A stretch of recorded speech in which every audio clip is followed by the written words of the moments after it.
Management. Already you have to be learn this. The management does not refers to a single individual, but it refers to group of person. जैसे आपने पहले पढ़ा है कि management एक single individual person से नहीं बनता है. जब बहुत सारे लोग उनका ग्रुप बनता है, उनका क्लस्टर बनता है, तब हमारा मैनेजमेंट क्रिएट होता है. जब in the big companies large number of people employed and placed at a different place to perform different managerial activity. बड़ी कंपनी में एक सिंगल पर्सन सारा काम खुद से परफॉर्म नहीं कर सकता है. वहाँ पर हमारे बहुत सारे पर्सन एम्प्लॉयड होते हैं, उनके डिफरेंट प्लेसेस पर उन अपनी डिफरेंट मैनेजरल एक्टिविटी को वो परफॉर्म करते हैं. To carry these activity, employees are given authority and responsibility. हम इन एक्टिविटीज़ को कंप्लीट कराने के लिए हमें एम्प्लॉयज़ को अथॉरिटी एंड रिस्पॉन्सिबिलिटी डिवाइड करनी पड़ती है. This create chain of authority. इससे क्या बनता है? चेन ऑफ अथॉरिटी क्रिएट होती है. ये चेन ऑफ अथॉरिटी को हम 3 टाइप्स में डिवाइड करते हैं. इनको हम 3 लेवल में डिवाइड करते हैं. That is the top level management, second the middle level management and the third one is lower level management. तो किसी भी एक बड़ी कंपनी को चलाने के लिए, उसको रन आउट करने के लिए, उसके मैनेजमेंट को बेटर करने के लिए हम बहुत सारे पीपल्स को एम्प्लॉयड करते हैं.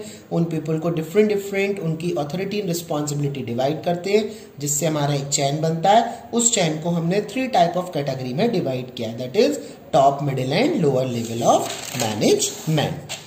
So through this chart, through this triangle, we can show about the different types of level. So the first level is top level management. That is number 1 in the chain. That middle level management is number 3 in the chain, and supervisory level, lower level management is the 3rd in the chain.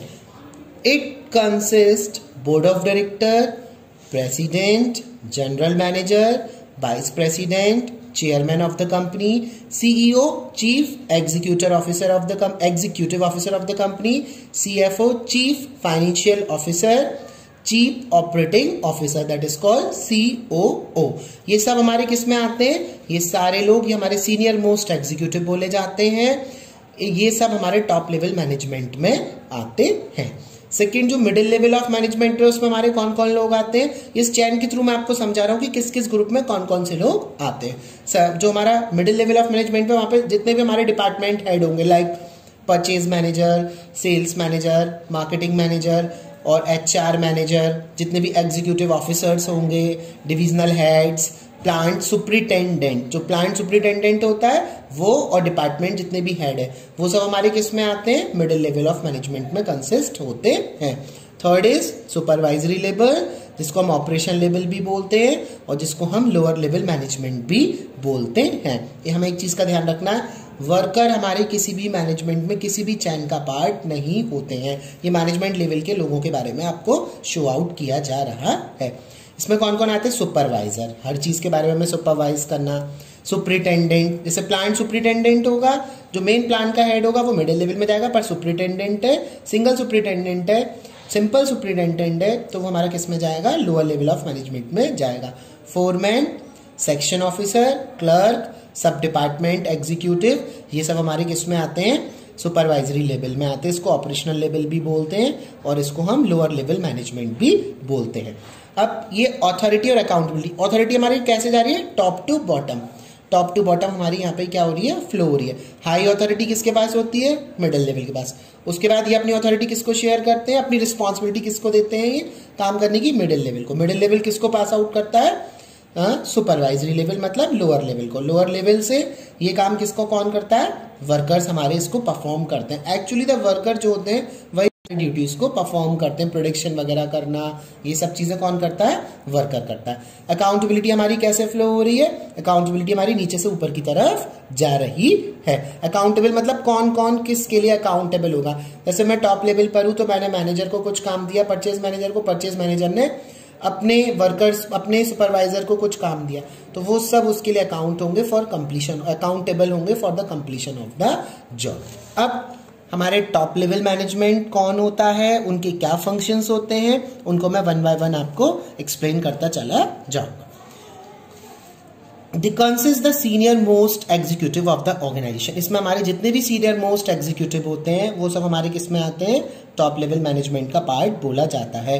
इस group में हमारे सारे crucial persons जो हमारे group को direct करते हैं, जो हमारे कंपनी को लीड करते हैं, वो सब जरूरी लोग हमारे किस में आते हैं, टॉप लेवल मैनेजमेंट में आते हैं।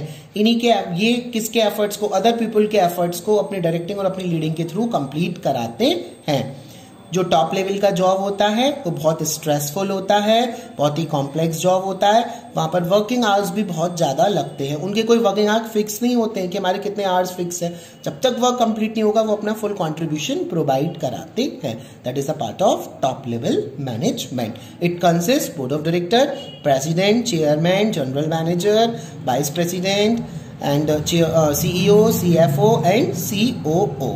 Up now functions of top level management. The first function is the determining the objective of organization. Organization के objective को fully determine करना, whether it is long term और short term. वो भले ही short term हो या फिर आपके long term हो, दोनों में से कोई भी objective हो, उन सबको कौन determine करता है, top level हमारा determine करेगा। Second is framing the plans and policy to achieve the set objective. जो ऑब्जेक्टिव हमने सेट किए हैं उनके लिए प्लानिंग करना, उनके लिए क्या पॉलिसीज रहेंगी, उनको किस ऑब्जेक्टिव को किस तरीके से अचीव करना है, उसको कौन फ्रेम करता है, टॉप लेवल मैनेजमेंट ही उसको फ्रेम करता है। Third, organising the activity perform by the middle level. Middle level क्या क्या काम करेगा उसके लिए पूरा ड्यूटी चार्ट बनाना, उनको समझाना किस तरीके से आपको, तो सारी एक्टिविटी जो मिडिल लेवल परफॉर्म करेगा उसको कौन ऑर्गेनाइज कराता है, टॉप लेवल मैनेजमेंट के थ्रू उसको ऑर्गेनाइज कराया जाता है। दे असेंबल ऑल द रिसोर्सेज, ये सब रिसोर्सेज को असेंबल कराते हैं। एक किसी चीज का प्रोडिक्शन करने के लिए हमें मनी की नीड पड़ेगी, फिक्स एसेट्स की नीड पड़ेगी, किसी भी एक्टिविटी को कैरी आउट करने के लिए जिन नेसेसरी रिसोर्सेज की नीड होती है वो सब उसको कौन असेंबल कराता है, टॉप लेवल मैनेजमेंट ही उसको असेंबल कराता है। The fifth point is this, responsible for the survival, growth and welfare of the organization. So organization run smoothly and successfully. यही हमारे सर्वाइवल के लिए, ऑर्गेनाइजेशन के सर्वाइवल के लिए, उसके ग्रोथ और वेलफेयर के लिए यही कौन होते हैं, रिस्पॉन्सिबल होते हैं, जिससे ऑर्गेनाइजेशन स्मूथली और सक्सेसफुली रन आउट करे। Next, they contact with outside word. हम इसको लाइसन वर्ड भी यूज कर सकते हैं, लाइसन। इट मीन्स ये जुड़े होते हैं आउटसाइड वर्ड से। जैसे हमारे एक्सटर्नल एनवायरमेंट में कौन कौन लोग आते हैं, गवर्नमेंट है, हमारे कॉम्पिटिटर्स हैं, सप्लायर्स हैं, मीडिया है। इन सबसे पर्टिकुलर इन्फॉर्मेशन लेना, इनसे बेटर रिलेशनशिप बनाना किसका काम होता है, टॉप लेवल एग्जीक्यूटिव का काम होता है। Next, 7th point is this, to integrate different activity and coordinating with the different department. ये एक डिपार्टमेंट से दूसरे डिपार्टमेंट की एक्टिविटी को जोड़ते हैं, उनको कोऑर्डिनेशन प्रोवाइड कराते हैं।